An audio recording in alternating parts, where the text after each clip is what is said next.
guys, welcome back to my channel AnanyaStyleCorner. In today's video, I will share how to make a DIY highlighter using 2 ingredients at home. So, without wasting any time, let's start the video. The ingredients are half spoon of Vaseline and half spoon of moisturizer. Here, I am using Himalaya baby cream. You can use any moisturizer. First, add moisturizer to Vaseline and mix it well.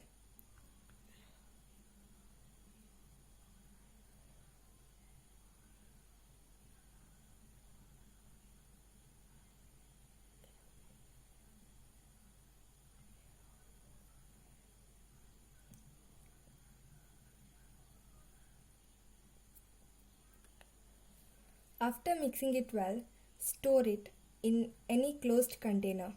You can use this highlighter after doing makeup or on the face which has no makeup.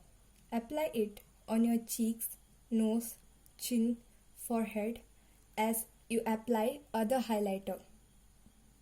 Thank you for watching my video guys. Hope you like it. Please like, share and subscribe to my channel.